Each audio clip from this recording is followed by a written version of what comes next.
যুবকদের বিপদগামী হওয়ার অন্যতম হাতিয়ারের নাম ফ্রি ফায়ার আর পাবজি।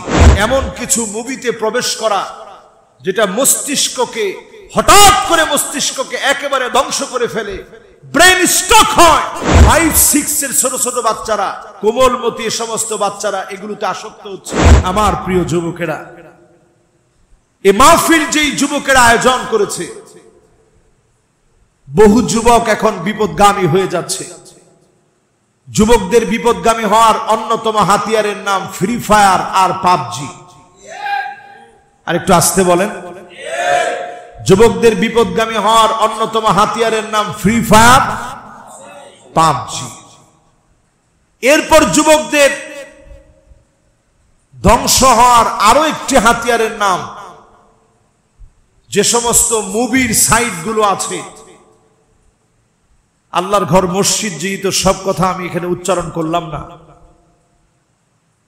যেই সমস্ত মুভির সাইটগুলো আছে ইয়াবার চাইতে মারাত্মক হচ্ছে এমন কিছু মুভিতে প্রবেশ করা যেটা মস্তিষ্ককে ক্রমে ক্রমে ঘুণে ধরার মতো হঠাৎ করে মস্তিষ্ককে একেবারে ধ্বংস করে ফেলে, ব্রেন স্ট্রোক হয়। আজকের পৃথিবী বলছে এই যে ব্রেন স্ট্রোকের পরিমাণ বেড়ে যাচ্ছে, এর অন্যতম একটা কারণ হচ্ছে এই মুভিগুলো আসক্তির কারণে আজকে আমাদের যুব সমাজ ছোটবেলাতেই ধ্বংস হয়ে যাচ্ছে। জরিপ চালায় দেখা গেছে 5-6 এর ছোট ছোট বাচ্চারা, কোমলমতি এ সমস্ত বাচ্চারা এগুলোতে আসক্ত হচ্ছে। এর জন্য অন্যতম দায়ী হচ্ছে তাদের অভিভাবকেরা। তারা নিজেরা নিজেদের চরিত্র ভালো বানাতে পারে না। এই জন্য আজকের এই মোবারক আয়োজন থেকে বলবো, যুবকেরা তোমরা তোমাদের নিজেদেরকে ব্যতিক্রম বানাও। সামান্য এক উদ্যমী যুবক ছিল, যিনি 7,000 বাহিনীকে একত্রিত করছেন। কত হাজার? আজকে যদি আমাদের মাহফিলটা আল্লাহর উপরে ভরসা করে যদি মাঠে হইতো, কত যুবকরা আসতো?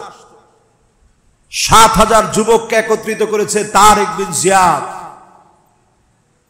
একত্রিত করে যখন ইউরোপ বিজয় করার জন্য গিয়েছে, আমি নিজে এবার সেই জায়গায় গেছি।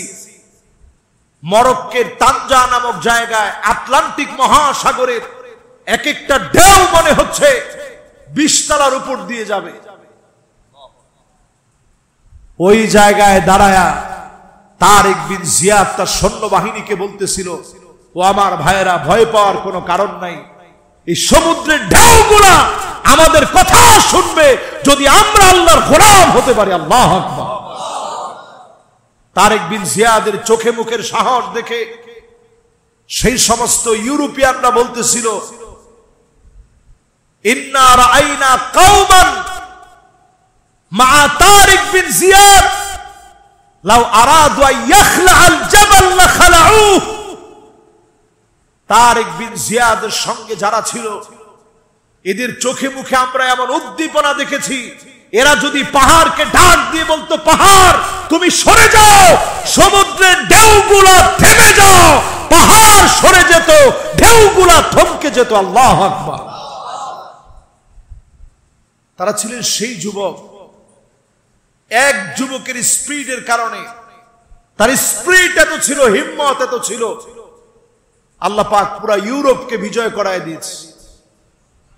আজকে এখানে যতগুলা যুবক আমরা বসা আছি, চুল কাটা থেকে শুরু করে আমার প্রত্যেকটা আখলাকে রাসূলুল্লাহর সুন্নাহ যেন থাকে। এই যে দেখেন আমার পকেটে এখনো একটা অস্ত্র আছে, এটার নাম কি?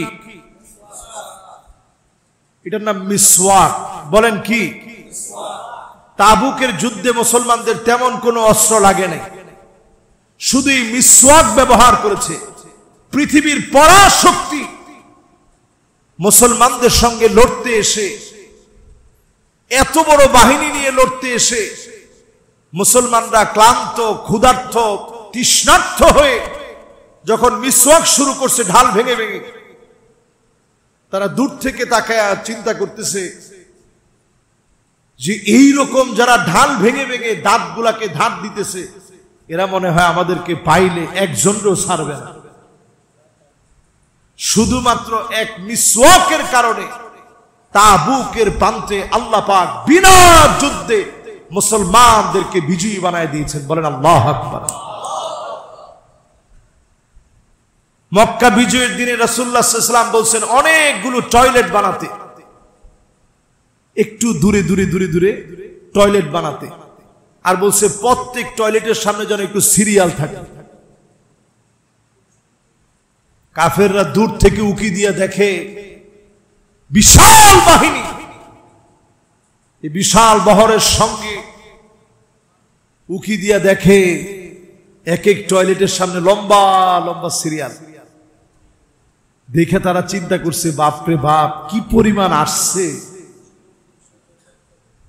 আর কি পরিমাণ লম্বা লম্বা সিরিয়াল। তাহলে ঘরের ভিতরে না জানি কি অবস্থা, বাইরে যদি এমন সিরিয়াল হয় ভিতরে না জানি কি অবস্থা, আশেপাশের গার্ড না জানি কেমন আছে। এই রণকৌশলের কারণে আল্লাহ রাব্বুল আলামিন কাফেরদের মনে একটা ভয় ঢুকায় দিলেন। রাসূল করিম সাল্লাল্লাহু আলাইহি সাল্লাম বক্তব্য দিলেন। বক্তব্য দিয়ে নবীজি বললেন, লা তাসরিবা আলাইকুমুল ইয়াউম, আজকে তোমাদের উপরে কোনো প্রতিশোধ নাই। আনতুমুত তুলাকা, তোমরা আজকে স্বাধীন। সদ্য প্রসূত একটা শিশু বাচ্চা, নবজাতক একটা শিশুর যেমন স্বাধীনতার কোনো চিন্তা করতে হয় না, তার খালা চিন্তা করে, তার ফুফু চিন্তা করে, তার মা তো চিন্তা করবেই, তার বাপ তো চিন্তা করবেই, সবাই মিলে যেমন তাকে খুশি রাখতে ব্যস্ত হয়ে যায়, তোমাদেরকে খুশি রাখতে আমরা সবাই ব্যস্ত, তোমাদের নিজের চিন্তা করা লাগবে না। সুতরাং আমাদের ওই ভাইদেরকে বলতে চাই, হিন্দু ভাইয়েরা যারা আছে, খ্রিস্টান যারা আছে, বৌদ্ধ যারা আছে, মুসলমানদের কোরআন যদি এস্টাবলিশড হয় আপনাদের স্বাধীনতার চিন্তা করা লাগবে না। ঠিক কিনা বলেন? প্রিয় ভাইয়েরা আমার, যুবকদেরকে আগামী দিনে দায়িত্ব নিতে হবে। তোমরা কেমন যুবক হতে হবে? এমন যুবক হতে হবে যারা নিজেদেরকে ব্যতিক্রম বানাবে, যারা নিজেদেরকে ব্যতিক্রম বানাবে আখলাকের সাথে। ছোট ছোট বাচ্চাদের দিকে দেখে তোমাদের হৃদয় সবচেয়ে ব্যথিত হওয়ার কথা। আজকের পৃথিবীতে 2 কোটি মুসলমান মার খাচ্ছে। বলেন কয় কোটি? 20 কোটি মুসলমানের ঘর বাড়ি নাই। ওয়ার্ল্ডের কত জায়গার ভিতরে মুসলমানের ঘুমানোর কোনো জায়গা নাই, মাথার উপরে ছাদটুকুন নাই। আল্লাহ তাআলা আজকের এই দিনে আমাদেরকে কত সুন্দর দিন দিয়েছে। আমাদের দেশে এমন ছিল, বিভিন্ন জবজারের ভিতরে গিয়ে 16টা বছর কাটায় দিয়েছে। এই দিন তো আমাদের দেশে ছিল। জঙ্গলে জঙ্গলে দিনের পর দিন পার করে দিয়েছে। সন্তানটার একটু জড়ায় ধইরা বুকে নিয়ে আদর করতে পারে নাই। সন্তানটার একটু চুমু দিতে পারে নাই। মায়ের লাশ দেখতে আসছে, তাই না হেসরায় নিয়ে গেছে, জানাজা শেষ, একটু তাকায় থেকে মায়ের কবরটা দেখে যেতে পারে না। এই দিন আমাদের দেশে গেছে। দিক দিগন্তে আল্লাহ পাক যে পরীক্ষা নিলেন, فَلَيَعْلَمَنَّ اللَّهُ الَّذِينَ صَدَقُوا وَلَيَعْلَمَنَّ الْكَاذِبِينَ। অবশ্যই আল্লাহ দেখলেন ঈমানের পথে কারা সত্যবাদী হয়েছে, ঈমানের পথে কারা সত্যবাদী ছিল, কারা সত্যবাদী থাকবে নিশ্চয়ই, কারা মিথ্যাবাদী ছিল, সুযোগ সন্ধানী ছিল। আজকে যদি ঈমানের পরীক্ষায় যুবকেরা উত্তীর্ণ হতে পারে, আল্লাহর কসম বাংলাদেশে দৃশ্য যিনি পাল্টায় দিবেন তিনি কে?